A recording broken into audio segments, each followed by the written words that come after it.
তো আমরা আমাদের সাপ্তাহিক শ্রীমদ্ ভগবদ গীতা ক্লাসে আপনাদের সবাইকে স্বাগত জানাই। আমরা পাঠ করছিলাম শ্রীমদ্ ভগবদ গীতা যথাযথ গ্রন্থ থেকে, শ্রীল প্রভুপাদ কৃত শ্রীমদ্ ভগবদ গীতা যথাযথ গ্রন্থ থেকে 16 অধ্যায়, 16 নম্বর অধ্যায়, দুই বাসুর সম্পদ বিভাগ যোগ। সেই অধ্যায়ে আমরা 10ম শ্লোক পর্যন্ত পাঠ করেছিলাম। 11 নম্বর শ্লোক থেকে আজকে আমাদের পাঠ শুরু হবে। ওম নমো ভগবতে বাসুদেবায়। ওম নমো ভগবতে বাসুদেবায়। ওম নমো ভগবতে বাসুদেবায়। নারায়ণং নমস্কৃত্য নরং চৈব নরোত্তমং দেবীং সরস্বতীং ব্যাসং ততো জয়মুদীরয়েৎ। নষ্টপ্রায়েষু অভদ্রেষু নিত্যং ভাগবত সেবয়া ভগবতী উত্তম শ্লোকে ভক্তির্ভবতি নৈষ্ঠিকী। কৃষ্ণায় বাসুদেবায় দেবকী নন্দনায় চ নন্দগোপকুমারায় গোবিন্দায় নমো নমঃ। নানা শাস্ত্র বিচারণৈক নিপুণ সধর্ম সংস্থাপক লোকানাং হিতকারিণো ত্রিভুবনে মান্য শরণ্য করো। রাধা কৃষ্ণ পদারবিন্দ ভজন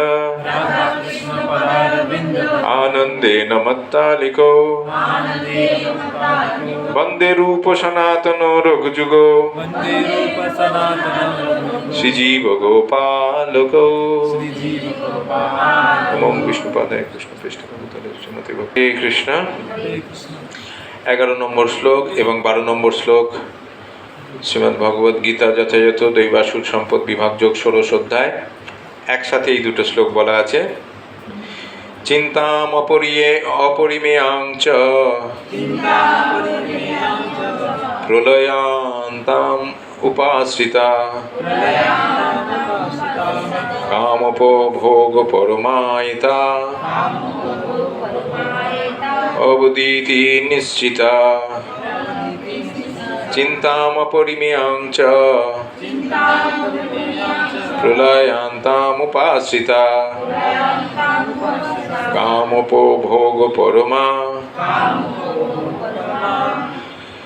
এতাবৎ ইতি নিশ্চিতা। আশাপাশশুতৈবর্ধ কামক্রোধ পরায়ণা ইহন্তে কামভোগার্থম অন্যায়েনার্থ সঞ্চয়াম। অপরিমেয় দুশ্চিন্তার আশ্রয় গ্রহণ করে মৃত্যুকাল পর্যন্ত ইন্দ্রিয় সুখ ভোগকেই তারা তাদের জীবনের চরম উদ্দেশ্য বলে মনে করে। এভাবেই শত শত আশাপাশে আবদ্ধ হয়ে এবং কাম ও ক্রোধ পরায়ণ হয়ে তারা কাম উপভোগের জন্য অসৎ উপায়ে অর্থ সঞ্চয়ের চেষ্টা করে। কারা করে? কারা এভাবে অসৎ উপায়ে অর্থ সঞ্চয়ের চেষ্টা করে? অপরিমেয় দুশ্চিন্তার আশ্রয় গ্রহণ করে মৃত্যুকাল পর্যন্ত ইন্দ্রিয় সুখ ভোগকে তাদের জীবনের চরম উদ্দেশ্য বলে কারা মনে করে? অসুরেরা। Very good. আগের দিন আমরা আসুরিক ভাবের কথা আলোচনা করেছিলাম। যারা অসুর মনোভাবাপন্ন হন তাদের ভাব কীরকম, তাদের চারিত্রিক বৈশিষ্ট্য কীরকম, সেগুলো আমরা আলোচনা করেছিলাম। যে তারা কি কোন জিনিসটাকে আশ্রয় করে বাঁচে? দুষ্পূরণীয় কামকে আশ্রয় করে তারা বাঁচে। দুষ্পূরণীয়, যেটা পূরণ করা যায় না, এমন কাম বাসনা। তারা আর কি আশ্রয় করে? দম্ভ, মান, সম্মান, এইগুলোতে মদমত্ত হয়ে তারা কি করে, বিভিন্ন রকম অসুচি কার্যে ব্রতী হয়, বিভিন্ন রকম অসুচি কার্যে তারা ব্রতী হয় এবং মোহগ্রস্ত অবস্থায় অসৎ বিষয়ে প্রবৃত্ত হয়। অসৎ বিষয়গুলোর প্রতি তাদের আগ্রহ বেশি থাকে। তো এই ধরনের আসুরিক স্বভাব সম্পন্ন মানুষেরা কি করে, তাদের কিন্তু দুশ্চিন্তারও শেষ নেই, কারণ তারা জানে তারা যে কাজগুলো করছে সেই কাজগুলো সঠিক নয়। আর যদি আমরা ঠিক কাজ না করি, আমাদের সব থেকে বেশি আমাদের মনের মধ্যে সেই চিন্তাটা আমাদের কুড়ে কুড়ে খায়। যখন আমরা কোনো ভুল কাজ করি, অন্যায় করি, তখন কি হয়, কার প্রতি অন্যায়টা হলো সে কতটা কষ্ট পেল তার থেকেও বেশি হয় কি, যিনি অন্যায় করছেন তিনি জানেন যে তিনি কি করছেন সেটা ঠিক হচ্ছে না, সেই জন্য সেই অন্যায় কাজ তাকে বেশি কুড়ে কুড়ে খায়। তার ফলে তার কি হয়, সেই মানুষের দুশ্চিন্তা বেশি হয়, কারণ সে জানে আমি যা করছি ঠিক করছি না, ঠিক আছে, তার টেনশন বেশি হয়, রাতে ঘুম আসে না ওই চিন্তা করতে করতে। তখন এই এই যে অপরিমেয়, যার পরিমাণ করা যায় না, এইরকম দুশ্চিন্তাকে আশ্রয় করে মৃত্যুকাল পর্যন্ত সেই মানুষটা, তারপরেও সে কিন্তু এত এত টেনশন, এত কিছু, এত অন্যায় করছে, বুঝতে পারছে ঠিক হচ্ছে না কাজকর্ম, তারপরেও তার যে ইন্দ্রিয় তৃপ্তি ভোগ করার যে বাসনা, সেই উদ্দেশ্যকে সে চরিতার্থ করার পেছনেই লেগে থাকে, ক্লান্ত হয় না। জীবনের শেষ দিন পর্যন্ত সেই মানুষটা সেই ইন্দ্রিয় তৃপ্তির বাসনাকেই জীবনের চরম লক্ষ্য বলে মনে করে তার ইন্দ্রিয় তৃপ্তি ভোগ করে যায়, তার বাসনাকে চরিতার্থ করার চেষ্টা চলে যায়। এর ফলে কি হয়, বিভিন্ন রকমের কাম ক্রোধ পরায়ণ হয়ে তারা কাম উপভোগ করে এবং কাম বাসনা বেশি থাকলে, সেই উপভোগ করার বাসনা বেশি থাকলে কি হবে, সেই বস্তুগুলোর যোগান নিয়মিতভাবে থাকতে হবে। যে যে জিনিসগুলো কামনা বাসনা করছি আমরা, সেইগুলো পাওয়ার ইচ্ছা যদি প্রবল হয়, সেই জিনিসগুলোকে পাওয়ার জন্য সেই জিনিসগুলো যাতে ঘাটতি না হয়, যোগানটা যেন কন্টিনিউয়াস থাকে, তার জন্য কি হয়, তাকে অর্থের যোগান দিতে হয়। বিনা পয়সায় তো কেউ কিছু দেবে না, অর্থের যোগান দিতে হয়। তার ফলে অর্থ পর্যাপ্ত থাকুক না থাকুক, যেন তেন প্রকারেণ সেই অর্থকে আমাকে সংগ্রহ করতে হবে আমার ওই কাম বাসনা পূরণ করার জন্য। এরকম একটা প্রচেষ্টা তার মধ্যে সবসময় থাকে। তার ফলে সেই আসুরিক ভাবাপন্ন মানুষেরা অসৎ উপায়েও অর্থ উপার্জন করতে দ্বিধাবোধ করে না, অসৎ উপায়েও তারা অর্থ উপার্জন করার জন্য প্রস্তুত থাকে। এতটাই তাদের তীব্র কামনা বাসনা সেই জড় বস্তুগুলোকে পাওয়ার। শিল প্রভুপাদ কৃত তাৎপর্য, শিল প্রভুপাদ কি জয়। অসুরেরা মনে করে যে ইন্দ্রিয় সুখ ভোগ করাই হচ্ছে জীবনের চরম লক্ষ্য এবং মৃত্যু পর্যন্ত তারা এই ভাবধারা পোষণ করে চলে। তারা জন্মান্তরে বিশ্বাস করে না এবং কর্ম অনুসারে জীব যে ভিন্ন ভিন্ন রকমের শরীর প্রাপ্ত হয় তাও তারা বিশ্বাস করে না। জীবন সম্বন্ধে তাদের সমস্ত পরিকল্পনা কখনো শেষ হয় না। তারা একটির পর একটি পরিকল্পনা করে চলে, কিন্তু কোনোটিই পূর্ণ হয় না। পরিকল্পনা প্রচুর করে, পরিকল্পনার পর পরিকল্পনা, পঞ্চবার্ষিকী পরিকল্পনা, একের পর এক পরিকল্পনা, শেষ নেই কোনো, পরিকল্পনা করে চলে এবং তারা ইন্দ্রিয় সুখ ভোগকেই তাদের জীবনের চরম লক্ষ্য মনে করে জীবনের শেষ দিন মৃত্যু পর্যন্ত তারা সেই পরিকল্পনাকে কিভাবে সাকার করা যায় তার পেছনে লেগে থাকে। এই রকম একজন মানুষের সম্বন্ধে আমাদের ব্যক্তিগত অভিজ্ঞতা আছে, যিনি মৃত্যুর সময় ডাক্তারকে অনুরোধ করেছিলেন তার আয়ু আরও 4 বছর বাড়িয়ে দেওয়ার জন্য, কারণ তার পরিকল্পনাগুলি তখনও পূর্ণ হয়নি। এই ধরনের মূর্খ লোকেরা জানে না যে ডাক্তার এমনকি এক মুহূর্তের জন্য কারোর আয়ু বর্ধিত করতে পারে না। মৃত্যুর পরোয়ানা যখন আসে তখন মানুষের আকাঙ্ক্ষার কোনো বিবেচনাই করা হয় না। প্রকৃতির আইন দৈব নির্ধারিত সময়ের বেশি আর এক মুহূর্ত সময়ও মঞ্জুর করে না। আমরা হাজার চেষ্টা করি, হাজার লাখ লাখ কোটি কোটি টাকা আমাদের ব্যাংকে খরচা করার জন্য যদি আমরা প্রস্তুত থাকিও, ভেন্টিলেশনে ঢুকিয়ে ডাক্তারের হাতে পায়ে ধরে যাই করি না কেন, যেটা আমাদের জন্য মঞ্জুর করা আছে, যে লাইফ স্প্যান, যে আয়ু, তার থেকে 1 সেকেন্ড বা তার ভগ্নাংশের সময়ও আমরা বেশি আদায় করে নিতে পারবো না ডাক্তারকে, যতই পয়সা খরচা করি না কেন, পারবো না গো। অবাক হচ্ছে নাকি? পারবো না, কাজেই লাভ নেই, লাভ নেই।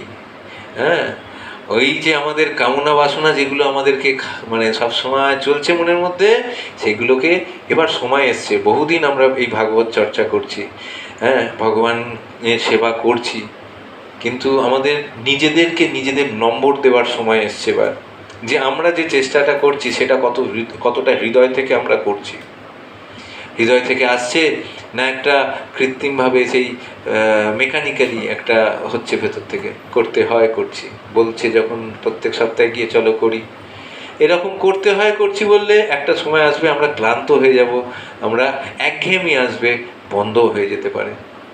সেই জন্য ভগবত সেবার যখন সুযোগ এই জীবদ্দশায় আমরা পেয়েছি, তখন আমাদের সেই সুযোগকে আঁকড়ে ধরে প্রতিটা মুহূর্তকে এমনভাবে কাজে লাগানো উচিত যাতে জীবনের শেষ মুহূর্তে যখন আমরা মৃত্যুশয্যায় থাকবো, তখনও যেন ভগবত চিন্তা আমাদের চেতনার মধ্যে থাকে, আমাদের চিন্তনে থাকে, আমাদের চেতনায় থাকে। তবেই এই মনুষ্য জীবনের সার্থকতা।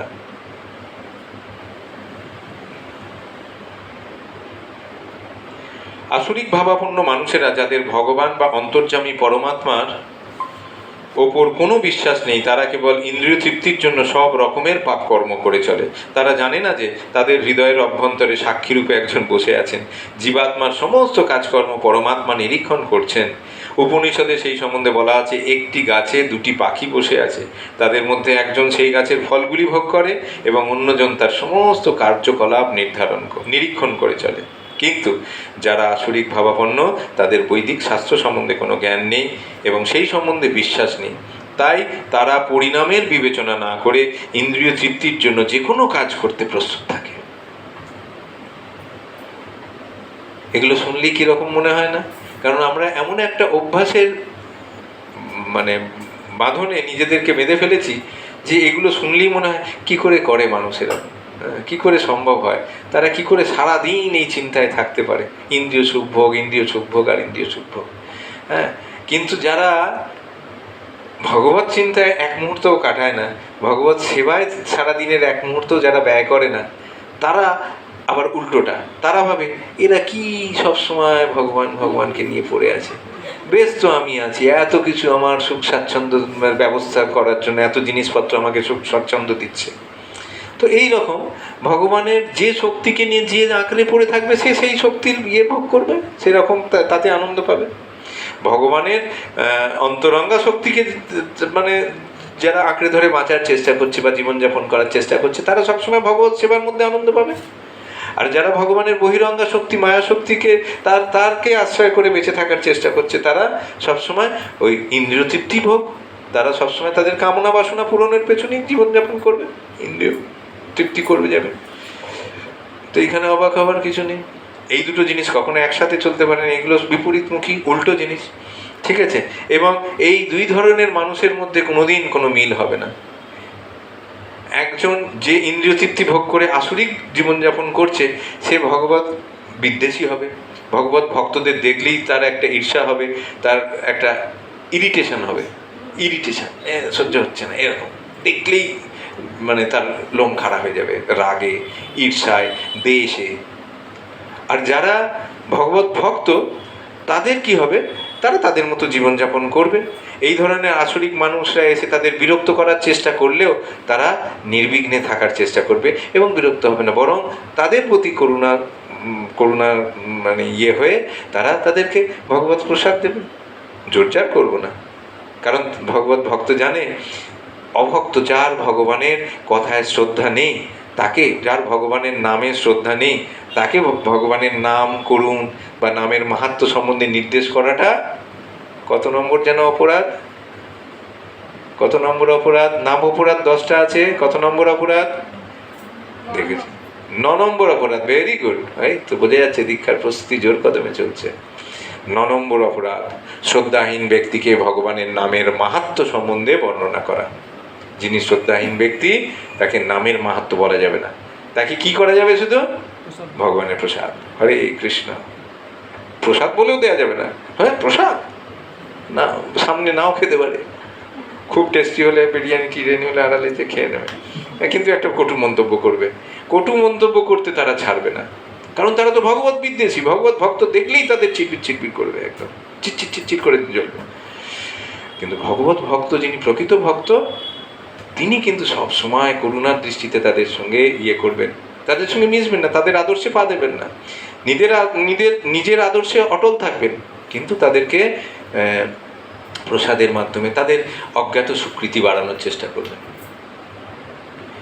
13, 14, 15, 16 একসঙ্গে আমরা পাঠ করব, তারপরে তার অনুবাদ এবং আমরা তাৎপর্য করব। তো আপনারা দেখুন, ইদম অদ্য ময়া লব্ধম ইমং প্রাপ্সে মনোরথম ইদম তীদম ইদম ইদম অপি মে। আচ্ছা, কি হচ্ছে? ইদম ইদম অস্তি ইদম অপি মে ইদম ভবিষ্যতি পুনর্ধনম ইদম অদ্য ময়া লব্ধম ইমং প্রাপ্সে মনোরথম ইদম অস্তি ইদম অপি মে ভবিষ্যতি পুনর্ধনম অসৌ ময়া হত শত্রু অহর্নিশে চ পুরাণপি অসৌ ময়া হত শত্রু অনিশে চ অপরাণপি ঈশ্বর অহম অহং ভোগী অহং সিদ্ধ অহং বলবান সুখী আঢ্য অভিজনবান অস্মি কোহ নস্তি সদৃশ ময়া যক্ষে দাস্যামি মুদিষ্যৈত্য জ্ঞান বিমোহন যক্ষে দাস্যামি মুদিষ্য ইত্য জ্ঞান বিমোহিতা অনেক চিত্ত বিভ্রান্তা মোহজাল সমাবৃতা প্রসক্তা কাম ভোগেষু পতন্তি নরকেষু চ। আর একবার আমরা 4টে শ্লোক পাঠ করব। ইদম অদ্য ময়া লব্ধম ইমং প্রাপ্সে মনোরথম ইদম অস্তি ইদম অপি মে ভবিষ্যতি পুনর্ধনম অসৌ ময়া হত শত্রু হনিষ্যে চ পুরাণপি ঈশ্বর অহং ভোগী সিদ্ধ অহং বলবান সুখী আঢ্য অভিজনবান অস্মি কোনস্তি সদৃশ ময়া যক্ষে দাস্যামি মুদিষ্য ইত্য জ্ঞান বিমোহিতা অনেক চিত্ত বিভ্রান্তা মোহজাল সমাবৃতা প্রসক্তা কাম ভোগেষু পতন্তি নরকেষু চ। অসুর স্বভাব ব্যক্তিরা মনে করে আজ আমার দ্বারা এত লাভ হয়েছে এবং আমার পরিকল্পনা অনুসারে আরো লাভ হবে। এখন আমার এত ধন আছে এবং ভবিষ্যতে আরো ধন লাভ হবে। ওই শত্রু আমার দ্বারা নিহত হয়েছে এবং অন্যান্য শত্রুদেরও আমি হত্যা করব। আমি ঈশ্বর, আমি ভোক্তা, আমি সিদ্ধ বলবান ও সুখী, আমি সবচেয়ে ধনবান এবং অভিজাত আত্মীয় স্বজন পরিবৃত। আমার মতো আর কেউ নেই, আমি যজ্ঞ অনুষ্ঠান করব, গান করব এবং আনন্দ করব। এভাবেই অসুর স্বভাব ব্যক্তিরা অজ্ঞানের দ্বারা বিমোহিত হয়, নানা প্রকার দুশ্চিন্তায় বিভ্রান্ত হয়ে এবং মোহজালে বিজড়িত হয়ে কাম ভোগে আসক্ত চিত্ত সেই ব্যক্তিরা অশুচি নরকে পতিত হয়। আমি আমি আমার আমার আমি আমি আমার প্ল্যান চলছে। আমি একদিন প্রচুর অর্থ সম্পত্তি আমার মালিক হব, আমি একদিন ওকে হত্যা করে আমি সম্পত্তি অধিকার করব, আমি একে ই করবো সব সময় অসুরদের মনে এই ধরনের অঙ্ক চলে। তারা অন্য কিছু কাকে নিচে নামিয়ে কাকে দরকার হলে মেরেও ফেলবো, এই তো চলছে। এই যে হত্যাকাণ্ডগুলো চারিদিকে হচ্ছে কি নিয়ে দেখুন, দুটি জিনিস নিয়ে, কামিনী আর কাঞ্চন, আর কিছু না। দেখুন এই দুটোর বাইরে আর কিচ্ছু না। এই কামিনী আর কাঞ্চনকে ভোগ করার বাসনায় মানুষ আর এক মানুষকে হত্যা করতে পর্যন্ত কুণ্ঠাবোধ করছে না, অবলীলায় হত্যা করছে, হাত পা ধুয়ে প্যান্ট জামা ফেলে দিয়ে সুন্দর করে যে আবার খাওয়া দাওয়া করে রাত্রে ঘুমিয়ে পড়ছে। কতটা নৃশংস মানুষ, কোন পর্যায়ে, কোন বর্বরোচিত, কোন পশুর মতো ইয়েতে হয়ে গেলে মানুষ এই রকম করতে পারে। অবলীলায় একটা মানুষ আর একটা মানুষকে খুন করে গলা টিপে ছুরি দিয়ে কেটে বা একদম পিস পিস করে, সব রকম খবর আমরা দেখতে পাচ্ছি, শুনতে পাচ্ছি খবরের কাগজে, টিভিতে। করার পর নির্বিকার তার বাড়িতে গিয়ে হাত পা ধুয়ে জামা কাপড় চেঞ্জ করে, জামা কাপড় কেচেও কিছু প্রমাণ লোপাট করে দিব্যি খাওয়া দাওয়া করে ঘুমিয়ে পড়ছে। এ যেন একদম জলভাত হয়ে গেছে খুন টুন করা, কোনো ব্যাপারই নয়। এটা আসরিক স্বভাবের মানুষদের স্বভাব। মানুষ মানে শুধু নিজের লাভ চিন্তা করে, এটা উচিত নয়। প্রত্যেকের সুবিধে অসুবিধে চিন্তা করাটা আমাদের কর্তব্য। একজন যদি ভগবান শ্রীকৃষ্ণকে কেউ ভালোবাসার সম্পর্ক তার সঙ্গে গড়ে তোলে, সে কারুর সঙ্গে ঈর্ষা দেশ, কাউকে একটুখানি কারুর ক্ষতি করে, কারুর লোকসান করে নিজে লাভ করে নেবো, এই প্রবণতা থাকতে পারে না। যদি থাকে তাহলে কৃষ্ণের সঙ্গে তার ভালোবাসার সম্পর্ক নেই, এটা নিশ্চিত। যেটাই করছে সেটাই হয়তো বাহ্যিকভাবে করছে, তাকে আরো হৃদয়কে ওই কাজে ইনভলভ করতে হবে। তার হৃদয়ে যুক্ত নয় সেই ভগবত সেবার মধ্যে।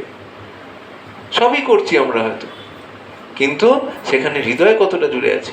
যদি হৃদয় দিয়ে আমরা ভগবান শ্রীকৃষ্ণকে নিজের হৃদয়ে মানে সুন্দর করে আসন পেতে গোবিন্দকে আমরা বসাতে পারি, তাহলে সেই হৃদয় কখনো অন্যের ক্ষতি চাইবে না। সেই হৃদয় কখনো অন্যের ক্ষতি সাধন করে, অন্যকে মেরে, অন্যের মানে লোকসান করে নিজে লাভ করব, এই নিয়ে আমরা সেই মানসিকতা নিয়ে কখনো কোনো মানুষের সঙ্গে মিশতে পারবো না। সব সময় একজন যিনি ভক্ত, যিনি আসরিক নন, যিনি দৈবগুণ সম্পন্ন, তার চিন্তা করতে হবে, হ্যাঁ সবার সুবিধে তিনি দেখেন। তিনি সবার সুবিধে দেখে নিজের সুবিধের কোনো বিচার করেন না। কোনটা করলে তার বাড়ির লোকের সুবিধা হবে, কোনটা করলে তার আত্মীয় স্বজনের সুবিধা হবে, কোনটা করলে সবার, কারুর নয়, সমাজের সমস্ত মানুষের, শুধু তার আত্মীয় স্বজন বাড়ির লোক নয়, প্রতিটা মানুষের, বিশেষ করে বৈষ্ণবদের কীভাবে ইয়ে হবে সেটা সবার আগে তিনি চিন্তা করেন। এবং প্রত্যেকের কথা চিন্তা ভাবনা করে তিনি নিজে হাজার অসুবিধার সম্মুখীন হয়েও তিনি অপরের জন্য সেবা করে যান। আর ওষুধদের কাজ কি? ওষুধদের কাজ ঠিক তার উল্টো। তারা অঙ্ক কষে সব সময়, আমার লাভ কিসে হবে, আমার পরিকল্পনাটা কিভাবে সফল হবে, আমার আত্মীয় স্বজনরা কিভাবে ভালো থাকবে, আমি কিভাবে আরো বেশি ধন সম্পত্তি মানে সংগ্রহ করব। সে করতে গিয়ে আমার আত্মীয় স্বজনকে মেরে ফেলতে হলে তাও মারবো, তাতেও দ্বিধাগ্রস্ত হব না। কিন্তু আমি কিভাবে সিদ্ধ হব, আমি কিভাবে আরো বলবান হব, আমি কি করে আরো সুখী হব, এই চিন্তায় ওষুধটা সবসময় কাল যাপন করে। তার ফলস্বরূপ যেটা হয়, তাদের সেই কামনা বাসনা, দুষ্পূরণীয় কামনা বাসনা আরো বাড়তে থাকে, বাড়তে কোনো সময় কোনো জিনিসটা না পেলেই তারা কি হয়, অতিরিক্ত ক্রুদ্ধ হয়ে যায়। আর পরপর যদি সেই না পাওয়ার ব্যাপারটা চলতেই থাকে, তারা হতাশাগ্রস্ত হয়ে নিজেকেও শেষ করে দেওয়ার চেষ্টা করে। কারণ তাদের একটা পেয়ে পেয়ে এমন অভ্যেস হয়ে গেছে, সবসময় চাই, সবসময় যেন পাই, যা চাই যেন যেন সেটা যেন সঙ্গে সঙ্গে পাই। এই একটা পাওয়ার বাসনা এমন হয়ে গেছে, তারা পাবো না এই চিন্তাটা করতেই পারে না।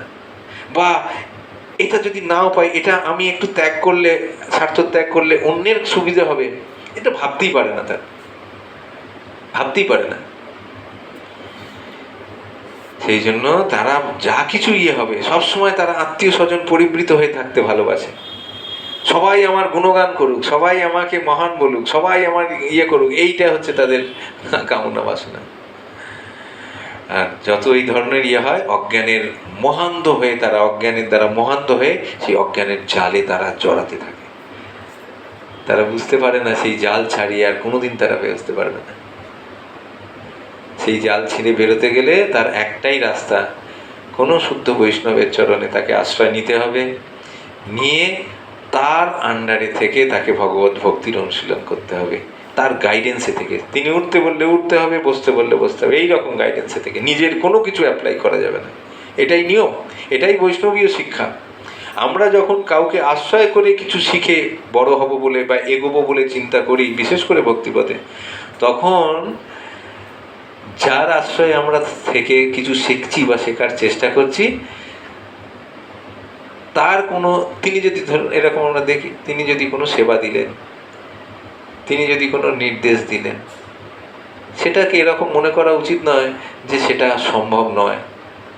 সেটাকে এরকম মনে করা উচিত নয় যে তিনি আমার সুবিধে অসুবিধাটা বুঝছেন না, তিনি তেনার মতো বলে যাচ্ছেন। না, তিনি বুঝেই বলছেন এবং সেটা সম্ভব বলেই বলছেন।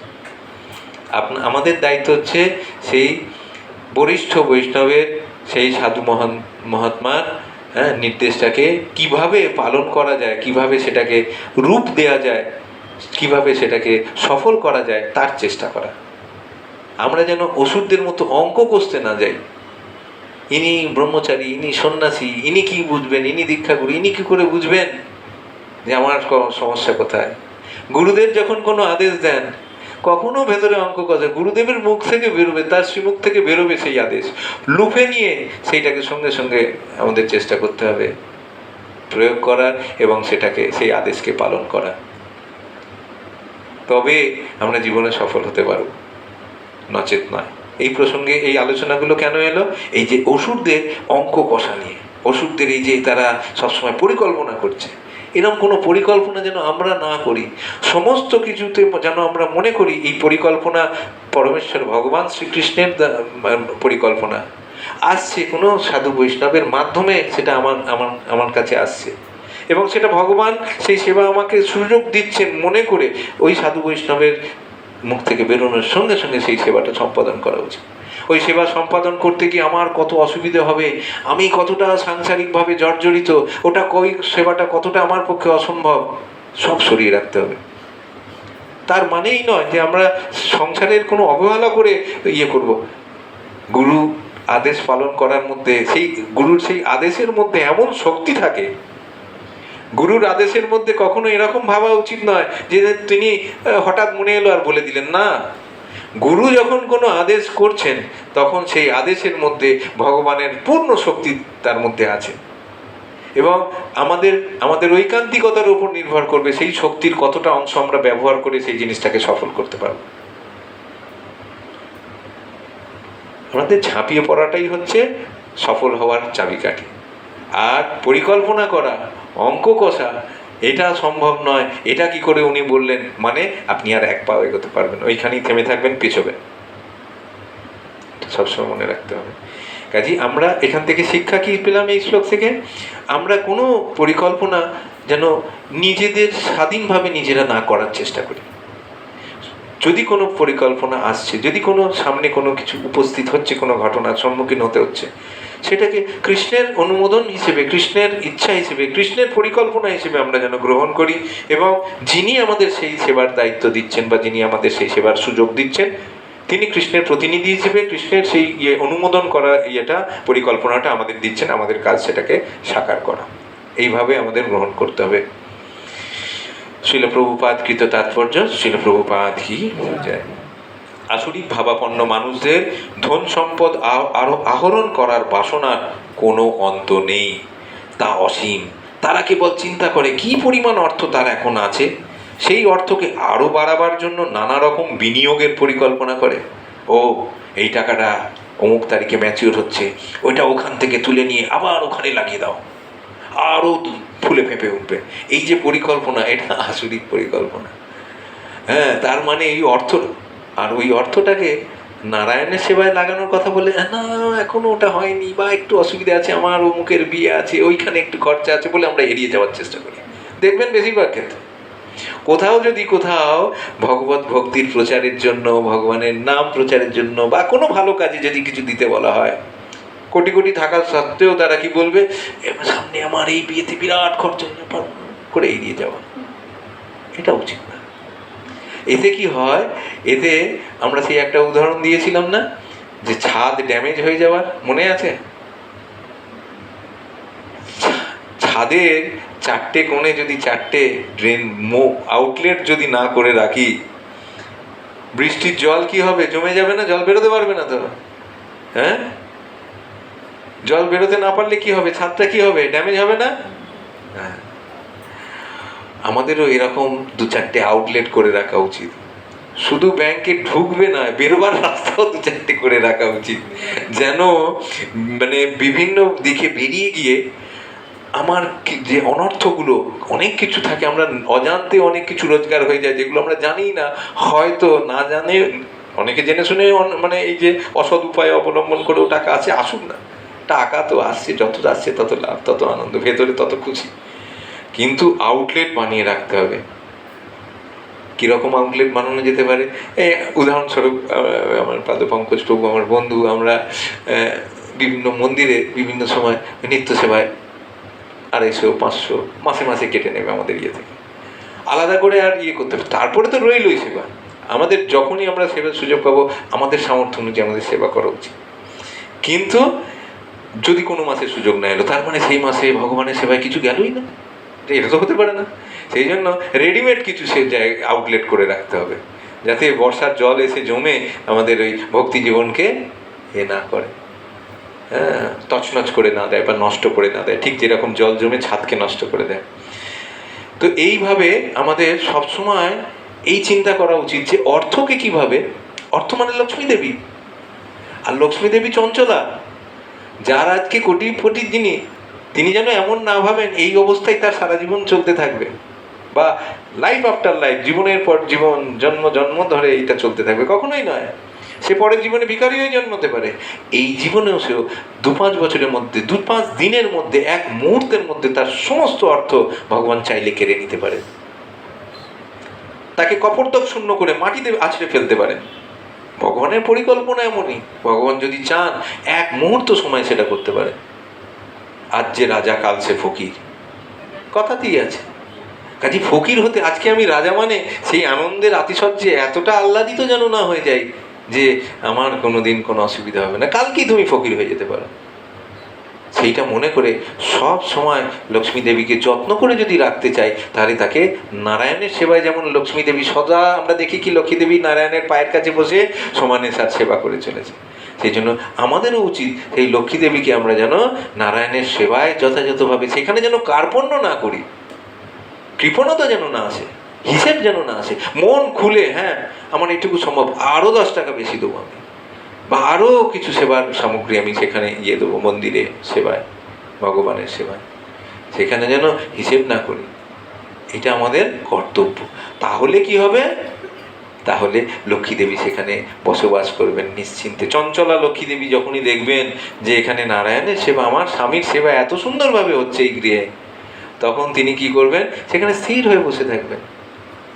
চঞ্চলা লক্ষ্মী দেবী তখন আপনাকে ছাড়বেন না। তখন দেখবেন আমাদের যে জড়জাগতিক কামনা বাসনা একটা সময় আমাদেরকে খেত, এখন হয়তো অত ডিস্টার্ব করছে না। সেই জড়জাগতিক ইচ্ছাগুলো, যেগুলো আমরা এক গাদা কামনা বাসনা করেও লাভ করতে পারিনি, লক্ষ্মী দেবী নারায়ণের সেবা করে লক্ষ্মী দেবীকে সন্তুষ্ট করে যদি তাকে একটা স্থানে স্থিত করতে পারি, আপনার কোনো প্রয়াস ছাড়াও দেখবেন অটোমেটিক সেই জিনিসগুলো, সেই কামনা বাসনাগুলো, একদিনের সেই কামনা বাসনা যেগুলো করেছিলেন কোন এক সময়, পূর্ণ হয়নি, দেখবেন আপনি না চাইতেও সেগুলো কিভাবে পূর্ণ হয়ে যাচ্ছে। এইটা হচ্ছে মাহাত্ম্য ভগবত সেবার। আর এই এই গুরুত্বপূর্ণ বিষয়টা আসরিক মানুষদের জানা থাকে না। তারা ভাবে নিজের পরিকল্পনার মাধ্যমে আমরা সব কিছু বোধহয় পেয়ে যেতে পারবো, আমার বুদ্ধির দেয়া, আমার পরিকল্পনার মাধ্যমে। এই যে দেখুন পুরো শ্লোকটার অনুবাদ দেখুন, আমি আমি আমার আমার ছাড়া আর কিছু নেই। এটা যেন আমরা না করি, বারবার আমাদের এটা মনে রাখা উচিত। সেই উদ্দেশ্যে, কিসের উদ্দেশ্যে না, নানা রকম নানা জায়গায় বিনিয়োগ করে, ওই যে শেয়ার মার্কেট, এদিক ওদিক সেদিক, কি যেন mutual fund are subjected to market risk. মার্কেটে রিস্ক আছে জানার পরেও আমরা মিউচুয়াল ফান্ডে লাখ লাখ কোটি কোটি টাকা ইয়ে করছি আরও বেশি পাওয়ার জন্য। এই বিনিয়োগ আমরা না করে সেই উদ্দেশ্যে যে কোনো রকম পাপকর্ম করতে তারা দ্বিধা করে না। কারা? আসরিক মানুষেরা। এবং তাই তারা কালোবাজারি আদি অবৈধ কাজকর্মে লিপ্ত হয়। করোনার সময় আমরা দেখেছি, বিভিন্ন দুর্ভিক্ষ বা বিভিন্ন সময় আমরা দেখি মানুষ যখন বিপদে পড়ে তখন কিছু অর্থনৈতিকভাবে শক্তিশালী মানুষ কি করে, বাজারের ইয়েগুলোকে নিজেরা সংগ্রহ করে স্টক করে রেখে দেয়, আর কালোবাজারি করে আরও কিছু মুনাফা, মানুষের সেই অসহায়তার সুযোগ নিয়ে তারা অর্থ রোজগারে মত্ত হয়ে যায়। দুটো পয়সা বেশি রোজগার ওই সুযোগে তারা করে নেওয়ার চেষ্টা করে, লাভ হয় না তাদের। ওই পয়সা তাদের কোথায় বেরিয়ে যায়? বড় বড় প্রাইভেট হসপিটালগুলোতে বেরিয়ে যায়, তাদের বা তাদের আত্মীয় স্বজনের চিকিৎসায়। এটা আমরা দেখেছি, বহু ক্ষেত্রে দেখেছি, আপনারাও দেখে থাকবেন। সারা জীবন ধরে অর্থ করে গেল, 1 মাসের মধ্যে সমস্ত বেরিয়ে চলে গেল রোগ জ্বালায় আর হসপিটালের খরচে। বহু ক্ষেত্রে আমরা দেখেছি, শুনেছি। কাজেই এই ধরনের কাজকর্মে যেন আমরা লিপ্ত না থাকি। তারা কি করে? তারা তাদের সঞ্চিত অর্থ, গৃহ, জায়গা, জমি, পরিবার আদি সমস্ত সম্পদের দ্বারা মুগ্ধ হয়ে থাকে এবং তারা সর্বদাই পরিকল্পনা করে কিভাবে সেগুলিকে সমস্ত সম্পদে আরও উন্নতি সাধন করা যায়। তারা তাদের নিজেদের শক্তি সামর্থ্যের ওপর আস্থাবান এবং তারা জানে না যে যা কিছু তারা লাভ করছে তা সবই তাদের পূর্বকৃত পুণ্য কর্মেরই ফল মাত্র। লাভ করছে কোনো জিনিস আদায়, অর্থ পাচ্ছে, সম্পত্তি পাচ্ছে, ভাবছে এটা আমার পরিশ্রমের ফল, আমি এত বুদ্ধি দিয়ে এত কিছু করেছি বলে সেটা পাচ্ছি, আর কিছু ভাবতে পারে না। ভগবানের অনুমোদন ভাবে না, আমার পূর্বের কর্ম, পুণ্য কর্মের ফল মনেই আসে না তাদের যে এটা আমার আগের পুণ্য কর্মের ফল। পুণ্যকর্মের ফল যদি তাদের মনে আসতো তাহলে তারা ভয় পেত যে এই পুণ্যকর্মের ফল, আমরা তো শুনেছি কি ভগবদ্গীতায় বলেছি, ক্ষীণে পুণ্যে মর্ত্যলোকে বিশন্তি, আবার মর্ত্যলোকে ফিরে আসতে হবে। এই পুণ্যকর্ম ফল লাভ করে যদি আমার স্বর্গ লাভও হয়, সেইখানে পুণ্যকর্মের ফলটা খরচা হয়ে গেলে কি হবে, ফস করে আবার আমাকে ধাপাস করে এসে পড়তে হবে মর্ত্যলোকে, স্বর্গলোকেও থাকতে পারবো না, একটা সময় আমাকে আবার মর্ত্যলোকে আসতে হবে। সেই জন্য তাদের পুণ্যকর্মের ফল হিসেবে তাদেরকে সেইটাও তারা জানে না। এই ধরনের সমস্ত ধন সম্পদ সঞ্চয়ের সুযোগ তারা পায়, কিন্তু তার কারণ যে তাদের পূর্বকৃত কর্ম সেই সম্বন্ধে তাদের কোনো ধারণাই নেই। তারা মনে করে যে তাদের সঞ্চিত ঐশ্বর্য তারা তাদের ব্যক্তিগত প্রচেষ্টার ফলেই আহরণ করতে সক্ষম হয়েছে, আমি চেষ্টা করেছি বলে আমি এটা পেয়েছি, এটাই তারা মনে করে। আসরিক ভাবাপন্ন মানুষ তার ব্যক্তিগত প্রচেষ্টার ওপর আস্থাবান। তারা কর্মস্থলে বিশ্বাস করে না মানুষ তার পূর্বকৃত কর্মের ফলে উচ্চ কুলে জন্মগ্রহণ করে, অথবা ধনবান হয়, অথবা উচ্চশিক্ষিত হয়, কিংবা রূপবান হয়। আসরিক ভাবাপন্ন মানুষ মনে করে যে সমস্তই ঘটনাচক্র এবং তাদের ব্যক্তিগত প্রচেষ্টার ফলে ঘটে চলেছে। বিভিন্ন রকমের মানুষের রূপ, গুণ, শিক্ষা আদির পেছনে যে এক অতি সুনিয়ন্ত্রিত ব্যবস্থা রয়েছে তা তারা অনুভব করতে পারে না। কেউ যদি এই সমস্ত আসরিক মানুষের প্রতিযোগী হয় তাহলে তারা তাদের শত্রুতে পরিণত হয়। এই আসরিক মানুষেরা কি করে? আসরিক মানুষেরা ধন সম্পদ, সুন্দরী স্ত্রী, ভালো বাড়ি গাড়ি, এইগুলোর প্রতি তারা এতটাই লালায়িত থাকে, এগুলোকে আরও বাড়ানোর জন্য তারা সবসময় এতটা সচেষ্ট থাকে এবং তারা মনে করে যে এইগুলো আমি আমার বুদ্ধিমত্তার দ্বারা, আমি আমার চেষ্টার দ্বারা লাভ করছি। এবং আমি আরও আমার বুদ্ধি প্রয়োগ করলে আরও বেশি বেশি করে এই জিনিসগুলো লাভ করতে পারবো। এতে এমনভাবে তারা মুক্ত হয়, তারা কোনো প্রতিযোগী রাখতে চায় না। তারা মনে করে আমি মানে ভগবান, আমি সর্বশ্রেষ্ঠ ধনী, সর্বশ্রেষ্ঠ, আমার স্ত্রী হবে সর্বশ্রেষ্ঠ সুন্দরী, আমার গৃহ হবে এই এতদ অঞ্চলের মধ্যে সর্বশ্রেষ্ঠ গৃহ। সব কিছুই তারা এই রকমভাবে মনে করার চেষ্টা করে এবং তারা সেটাকে লাভ করার চেষ্টা করে। তার ফলে তাদের যারা প্রতিযোগী যদি কেউ দেখে, যে শুনতে পায় আরে আমার থেকেও কেউ আছে একজন, আমার পাশের পাড়ায় বিরাট নাম করছে, হঠাৎ করে কোথায় এত টাকা পেলো, এইবার তার অঙ্ক শুরু হয়ে গেল, কোথা থেকে পেলো সে এত টাকা, বিরাট বাড়ি করছে শুনছি, বিশাল আকারের বাড়ি, দামি দামি সমস্ত জিনিস দিয়ে, ব্যাস তার শুরু হয়ে গেল অশান্তি ভেতরে ভেতরে।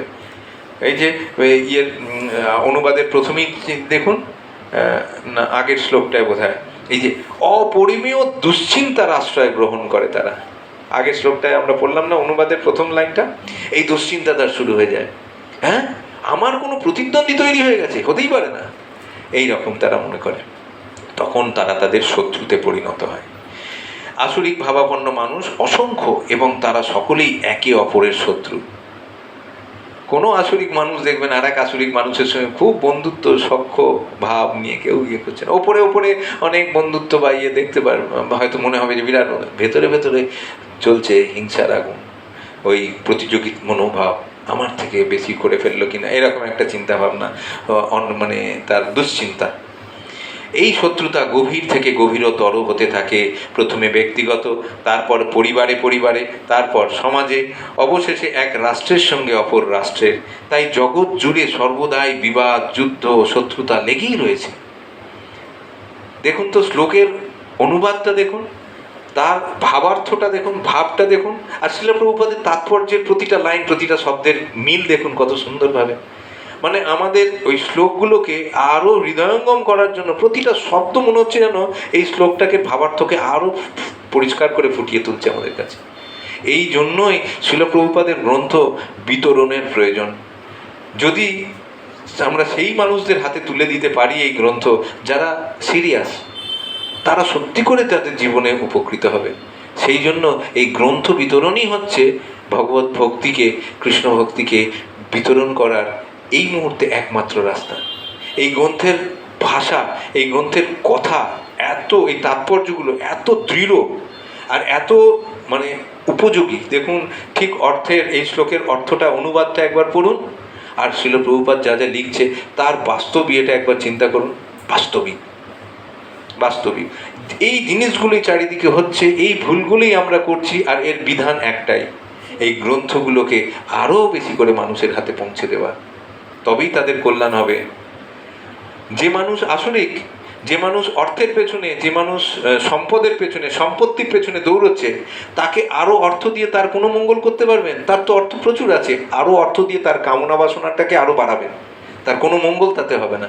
তার যদি সত্যিকারের মঙ্গল করতে হয়, তাকে বলুন এবার থামুন, অনেক আছে, আর এই তো বাকি বছরগুলো কাটানোর জন্য যা আছে তা আছে অনেক, সেই অর্থকে, সেই সম্পদকে কিছুটা ভগবানের সেবায় লাগানোর চেষ্টা করো, কিছুটা ভগবানের ইয়েতে সেবার, ভগবান ভক্তি সম্পাদন করো, জপ করো, করো, এটাতে তার প্রকৃত পারমার্থিক মঙ্গল, এটাতে তার প্রকৃত মঙ্গল।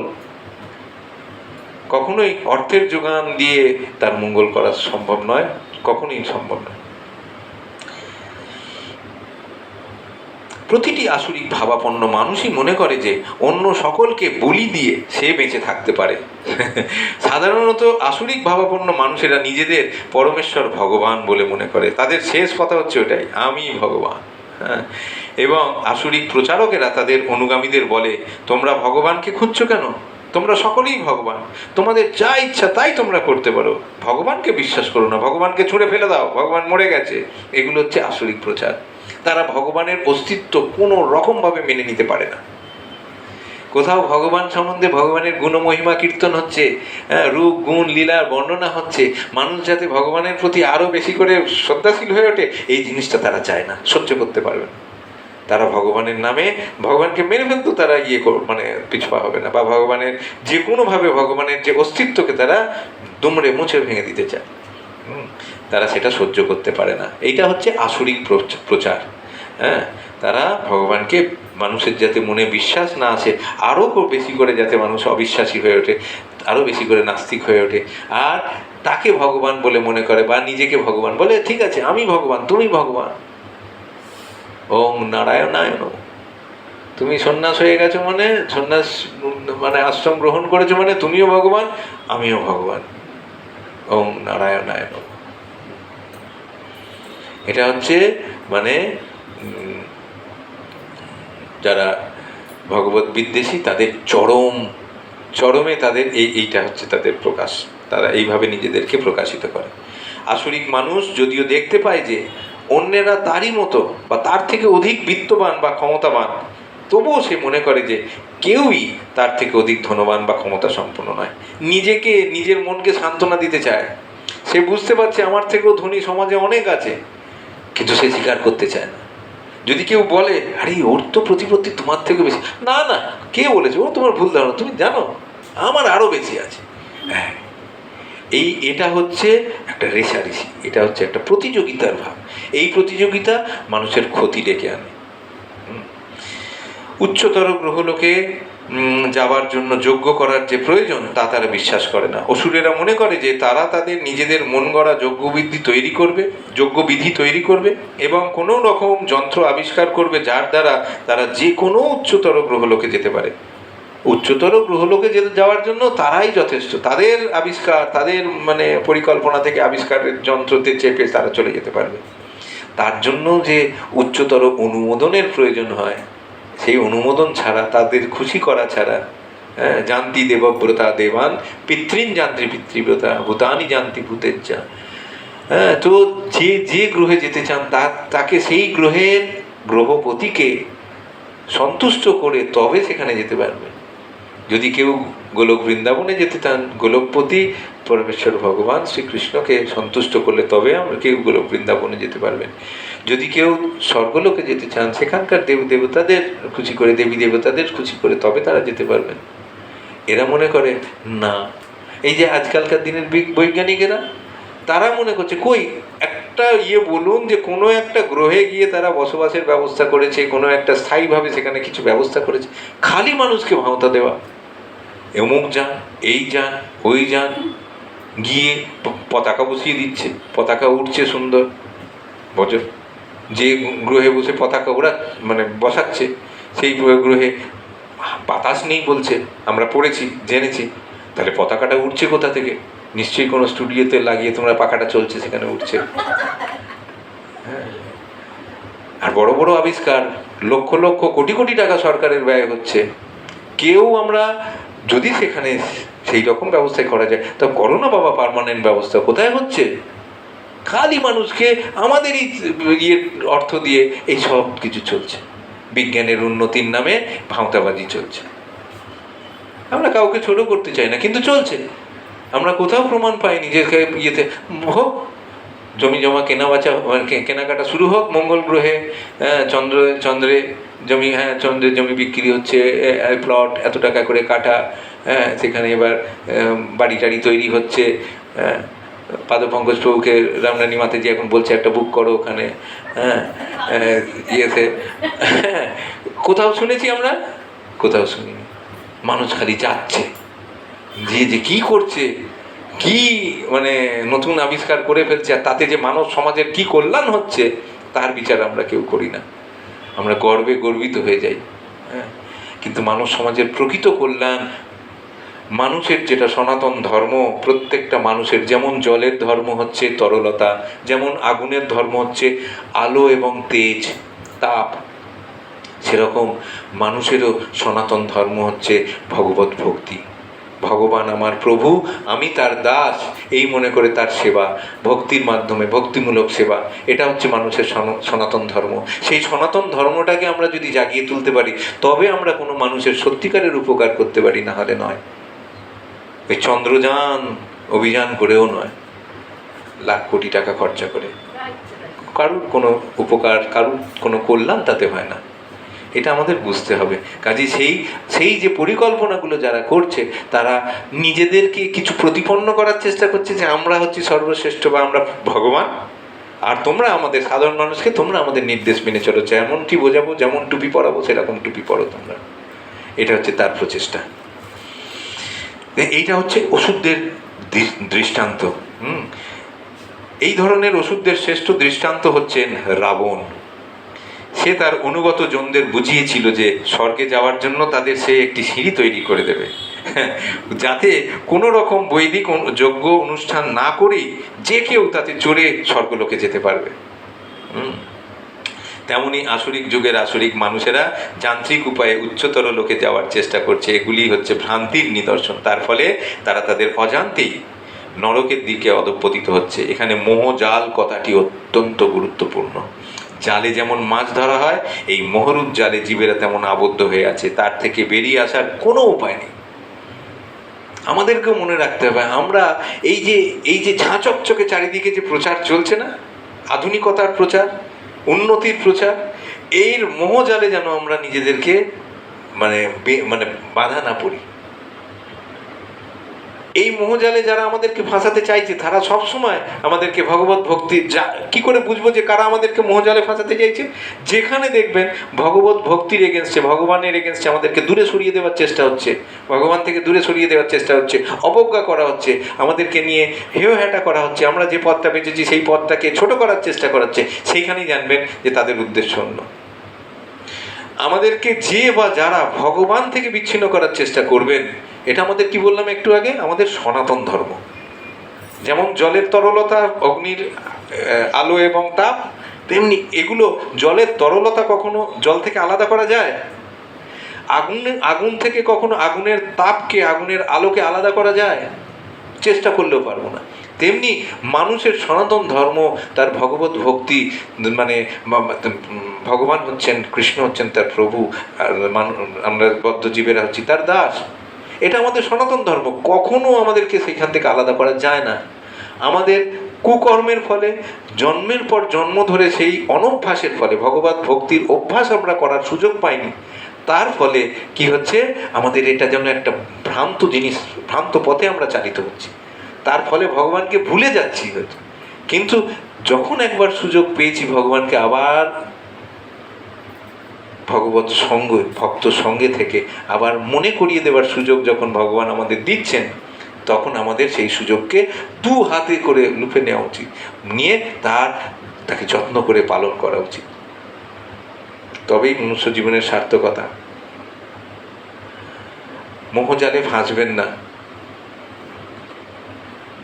স্ত্রী, পুত্র, পরিবার, কন্যা, পরিজন, জামাই, কেউ আমার পর নয়, আবার কেউ নিজেরও নয়। পর তো নয়, এই দেহের হিসেবে, এই দেহের পরিচয়ের হিসেবে প্রত্যেকে তারা আমার নিজের। আপনও নয়। কেন আপন নয়?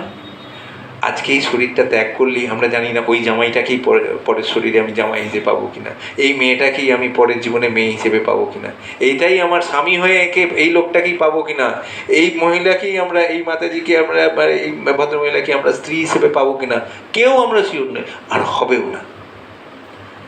আমরা এই জীবনে যা কর্ম করব, এই শরীর ত্যাগ করার পর ছিটকে ছাটকে কে যে কোথায় করব, কে দু পায়ে হাঁটবো, কে চার পায়ে হাঁটবো, কিছুই জানি না। আবার মনুষ্য শরীর পাবো কি পাবো না তাই জানি না। তাহলে কে আপনার, চিন্তা করুন তো, কে আপনার? সেই দিক দিয়ে বিচার করতে গেলে যতদিন ওই শরীরে আত্মা আছে ততদিন এই লোকটা আমার স্বামী, এই আমার স্ত্রী, পুত্র, কন্যা, পিতা, মাতা। যে মুহূর্তে আত্মা ত্যাগ করছে আর একটা শরীর নেবে, মনেও থাকবে না যে কে আমার বাবা ছিল, মা ছিল আগের শরীরে, কিছুই মনে থাকবে না। তাহলে কিসের জন্য এত এত চেষ্টা? ভগবানের সঙ্গে সম্পর্কটা কানেক্ট করার জন্য চেষ্টাটা সর্বোচ্চ হওয়া উচিত। বুঝতে পেরেছেন? তাদের অযত্ন করে নয়। 2, 3, 4, 5 নম্বরে অনেকে থাকবে, সংসারের সব দায় দায়িত্ব থাকবে। 1 নম্বরে থাকবে ভগবানের প্রতি দায় দায়িত্ব, তার সঙ্গে সম্পর্কটাকে দৃঢ়ভাবে বাঁধার জন্য দায় দায়িত্ব, কর্তব্য, সেটা থাকবে 1 নম্বরে, আর অন্য কিছু না। তারপরে থাকুক না, সবার যত্ন নিন, সবার খেয়াল রাখুন, কিচ্ছু এসে যাবে। তাহলে এই শ্লোক থেকে শিক্ষা কি হলো? মোহজালে ফাঁসবেন না। আর একটা শ্লোক করে আমরা, 17 নম্বর শ্লোক করে আমরা আজকে ক্লাস শেষ করব, যাতে করে সামনের দিন আমরা 17 দেখি, এখন বাজছে 5:32, 31, 14 মিনিট সময়। হ্যাঁ বলুন, কিছু বলছেন? দেখেছেন আজকে আমাদের সন্ধ্যা চৌধুরী মাতাজি আগের দিন একটু বকাকে কি সুন্দর নিজেই বই বের করে ফেলেছেন, শ্লোক বের করে ফেলেছেন, শ্লোক দেখছেন, ক্লাসের মাঝে ডিস্টার্ব করেনি। 17 নম্বর শ্লোক, চেষ্টা করো 17 বা 18 যদি দুটোই হয়। আত্মসম্ভাবিতা স্তব্ধা ধনমান মদান্বিতা যজন্তে নাম যজ্ঞৈস্তে দম্ভেনা বিধিপূর্বকম। আত্মসম্ভাবিতা স্তব্ধা ধনমান মদান্বিতা যজন্তে নাম যজ্ঞৈস্তে দম্ভেন অবিধিপূর্বকম। সেই আত্ম অভিমানী, অনম্র এবং ধন ও মানে মদান্বিত ব্যক্তিরা অবিধিপূর্বক দম্ভ সহকারে নামমাত্র যজ্ঞের অনুষ্ঠান করে। দেখুন, অহংকারী মানুষেরাও যজ্ঞ করছে না, করছে, এইসব যজ্ঞের অনুষ্ঠান করছে, কিন্তু কিভাবে করছে?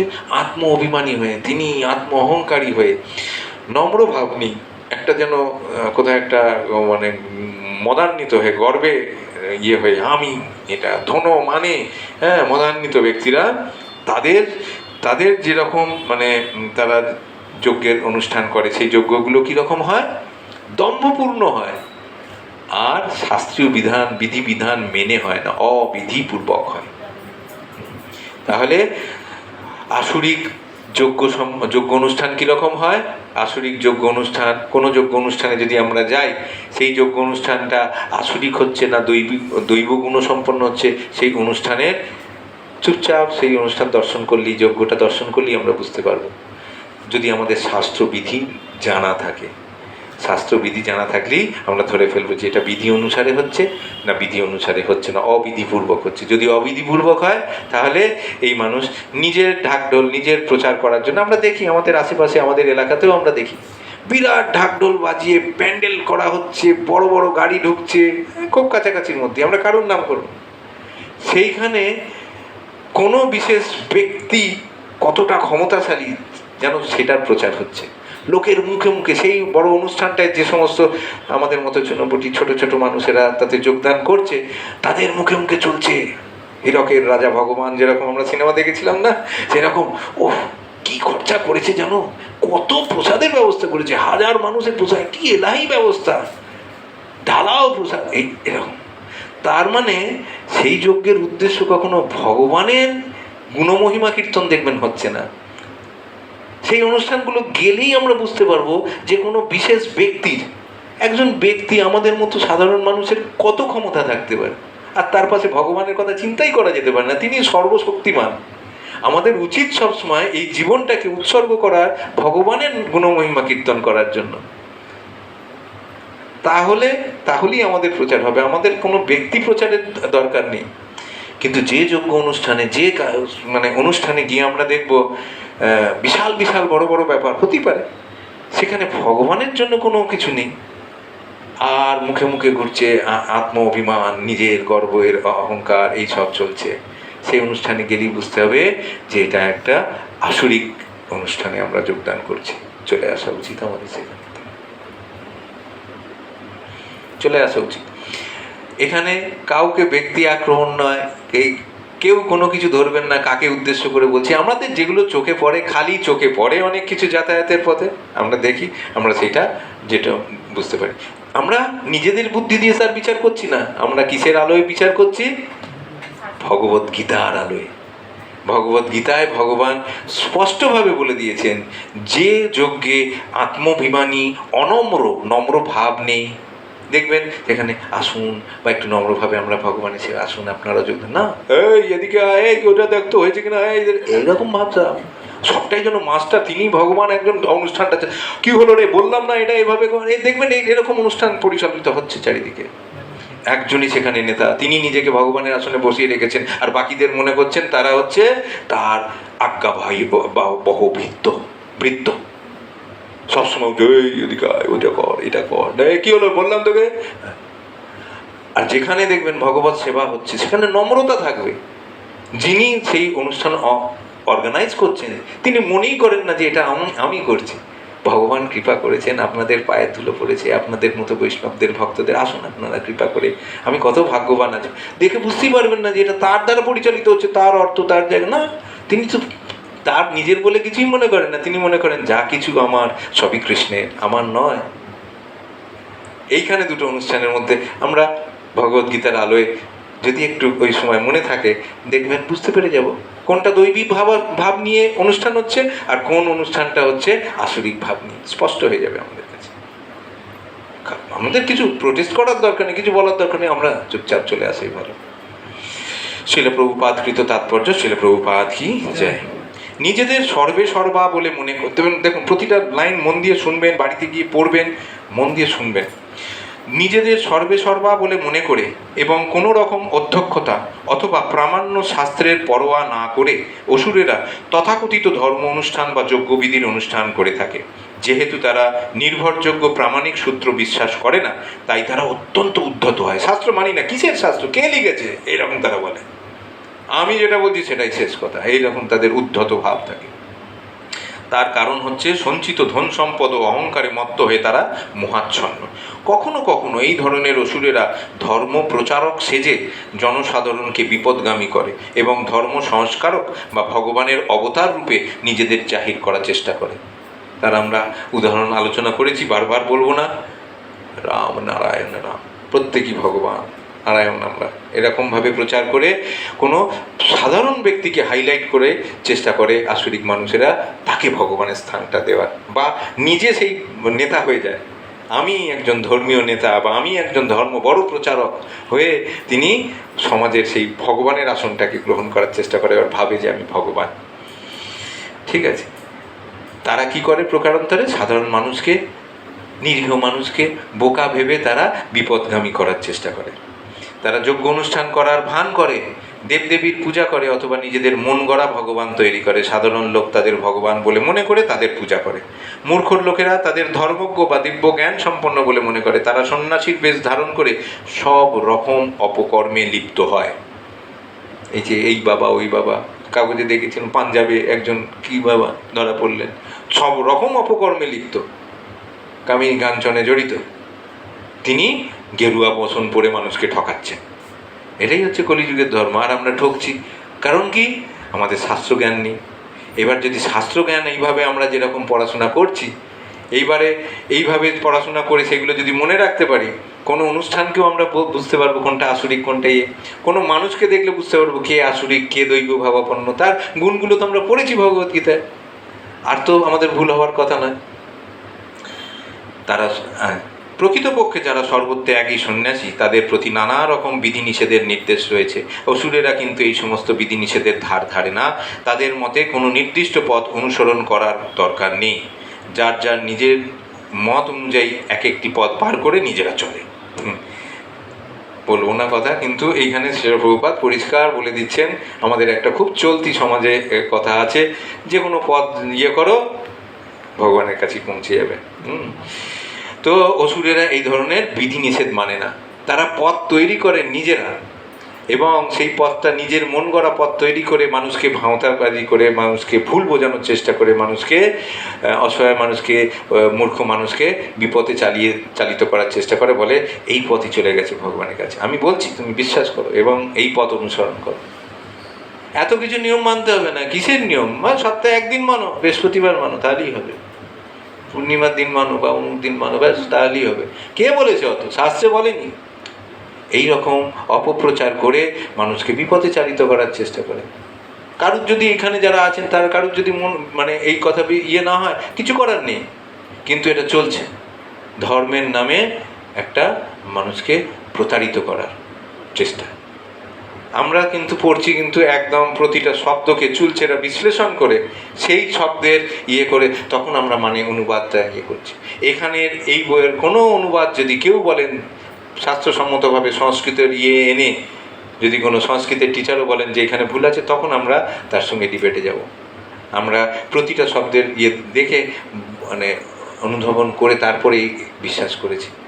এবং শাস্ত্রকে মানলে কি হয়, ভেতরে কোনো এই দুশ্চিন্তার নেই। আসরিক মানুষদের মতো হাজারো দুশ্চিন্তার নেই। আসরিক মানুষ জানে তো আমি উদ্দেশ্যটা কি করছি, আমি আমাকে গুরুত্ব দিচ্ছি, ওদেরকে ভুল বোঝাচ্ছি যাতে ওরা আমাকে বেশি গুরুত্ব দেয়। আর দৈব ভাবা সম্পন্ন মানুষের সেই টেনশনই নেই, কারণ তারা জানে যে এখানে গ্লোরিফাইড হচ্ছে, মানে গুণমহিমা কীর্তিত হচ্ছে ভগবানের, মুখ্য উদ্দেশ্য আমাদের সেটাই। কাজেই তার কোনো টেনশনই নেই, তার কোনো চিন্তাভাবনাই করার ব্যাপার নেই। তো এই জন্য আরেকবার বলি যে অসুরেরা কিন্তু এই সমস্ত বিধিনিষেধের ধার ধারে না। তাদের মতে কোনো নির্দিষ্ট পথ অনুসরণ করার দরকার নেই। তারা সবসময় বলে, কে বলেছে 16 মালা 4টে নিয়ম, কে বলেছে, ওসব কিছু দরকার নেই, চলো নিজের মতো, তোমার 1 মালা করবে, মন থেকে করবে, সেটাই যথেষ্ট। ও সব কিছু মানুষের মন গড়া কিছুই। অথচ সংখ্যাপূর্বক নাম মহাপ্রভু নিজে দেখিয়ে গেছেন। তিনি মালায় জপ করতেন এবং সংখ্যাপূর্বক নাম, ভগবানের নাম জপ করার মানে পথ তিনি দেখিয়ে গেছেন। কখনো আমরা অশাস্ত্র মানে শাস্ত্র মতের উল্টে গিয়ে আমরা কাউকে দিই না। সেইখানে এই ব্যাপারগুলো আছে। যার যার নিজের মত অনুযায়ী এক একটি করে পথ বার করে নিলে চলে, দরকার নেই অত বিধি মেনে চলে। অবিধিপূর্বকম অর্থাৎ কোনো বিধিনিষেধের পরোয়া না করা কথাটির ওপর বিশেষ করে জোর দেওয়া হয়েছে।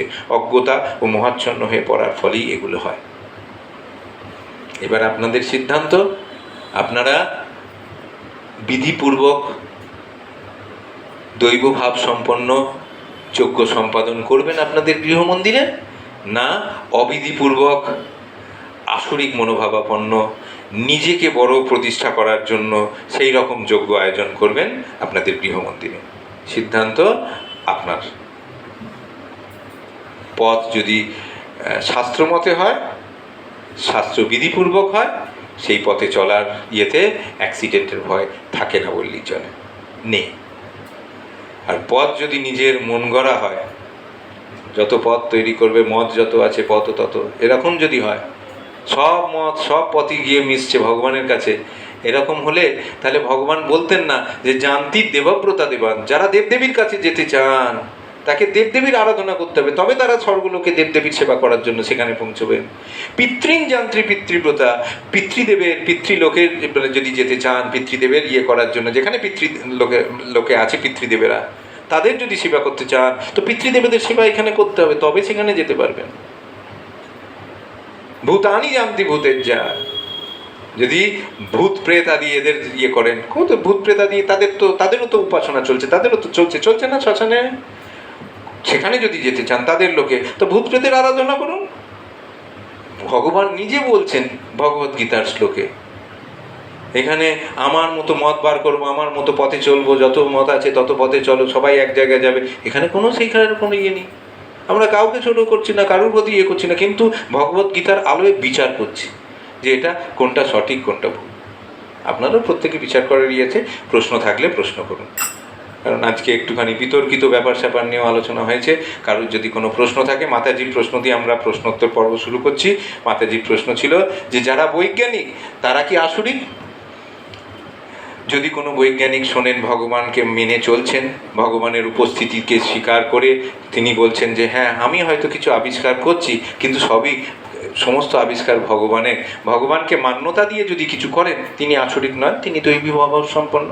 কিন্তু আমরা যেটা দেখি, বৈজ্ঞানিকেরা নিজেদের মতটাকে প্রতিষ্ঠা করার জন্য ব্যস্ত থাকে এবং সেই মত 10, 20, 30, 40 বছর পরে আবার পাল্টায়, বলে যে না ওরকম একটা মানে দিয়েছিল, একটা আইন দিয়েছিল, কিন্তু এখন আধুনিক হয়ে গিয়ে আবার একটা নতুন আইন এভাবে একটু ওটাকে ঠিকঠাক করে হয়েছে বলে যেটা দিল, সেটা আবার 10 বছর পরে দেখা যাচ্ছে আবার একটু নতুন করে সংস্করণ হয়েছে বলে। না, ভগবানের দেওয়া আইন, ভগবত ভক্তি একটাই আইন, এটা সনাতন, আদি, অকৃত্রিম। এটাকে কোনো রকমভাবে কেউ চেঞ্জ করলেও করার কোনো রাস্তা নেই। কেউ ব্যক্তিগতভাবে চেষ্টা করতে পারেন, কিন্তু লাভ নেই, কারণ শাস্ত্রে যা বলা আছে, বেদে যা বলা ছিল, পুরাণে যা বলা আছে, ভগবদ্গীতায় যা বলা আছে, ভাগবতে যা বলা আছে, দেখেছেন সংস্করণ নতুন বেরোচ্ছে কিন্তু কোনো মানে শ্লোকের মানে পাল্টে গেছে বা নতুন করে কোনো মানে এসছে, কোনোদিন আসেনি, আসবেও না। এটা আদি অকৃত্রিম সনাতন একই থাকবে।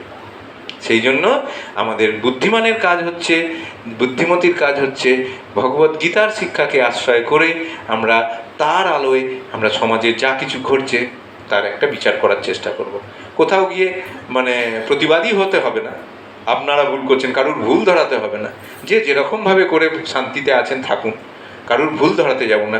কোনো জিনিসটা যদি আমি মনে হয় আমি এত বছর ধরে করেছি বা আমার বাড়ির লোকজন বা আমার আত্মীয়স্বজন করেছে, আমরা সেইটুকু ছোট্ট পরিসরকে সঠিকভাবে স্বাস্থ্যসম্মতভাবে আমরা চালাতে পারি, চালানোর চেষ্টা করতে পারি। যদি আর কোনো প্রশ্ন থাকে কারুর, বিভিন্ন পথে যাওয়ার জন্য বিভিন্ন মত এবং বিভিন্ন যানযন্ত্র, বিভিন্ন দেবলোকে ঊর্ধ্বলোকে যাওয়ার জন্য এই নিয়ে আমরা যে আলোচনাটা করলাম সেই সংক্রান্ত যদি কারোর কোনো প্রশ্ন থাকে করতে পারে, মনে সংশয় থাকলে করতে পারে। হ্যাঁ।